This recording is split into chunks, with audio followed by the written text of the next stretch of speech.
Hello, my name is Cynthia Ayala, and I'm going to be discussing ulcerative colitis.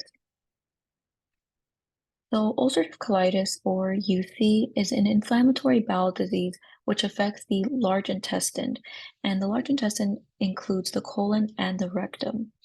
So, in UC, the immune system overacts and attacks the mucosal lining of the colon, even when there is no active infection or any need for an immune response in that colon, in the colon lining.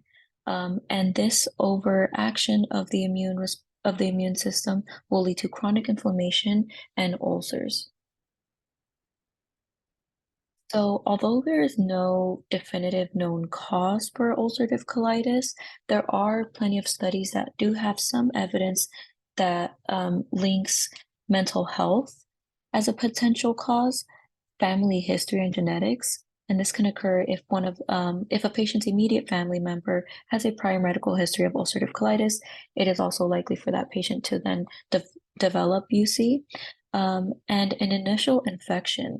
So if a patient has some prior infection in the colon, it is likely that that person's immune system will respond and eliminate the infection. However, in a patient with UC, the immune system will continue to attack the colon lining, and this is what eventually leads to inflammation and ulcers.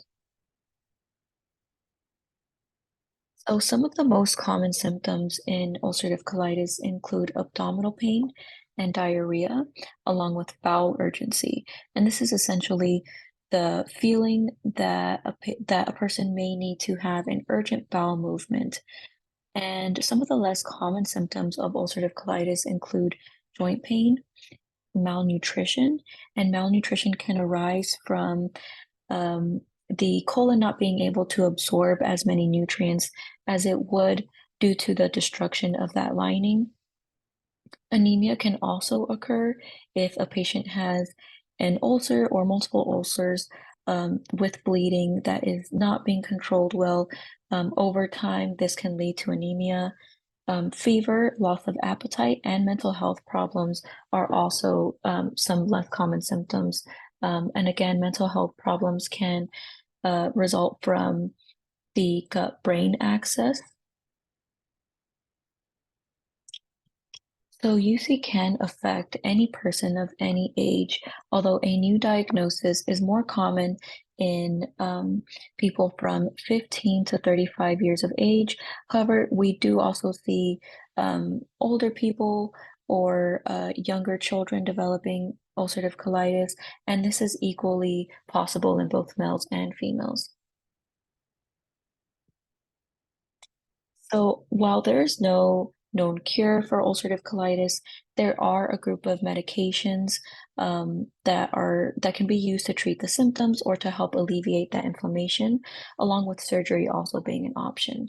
So in our medications groups, we have aminosalicylates, which are considered the safest option for use for treating UC, as it does not suppress the immune system. And we also have immunomodulators, which do suppress the entire immune system, which does lead to the patient being at a higher risk for infection. There's also biologics, which suppress a specific part of the immune system and target specific proteins that lead to the inflammation in the gut. There are also corticosteroids, which are typically only used to alleviate flare-ups in a patient and are not typically used for long-term treatment.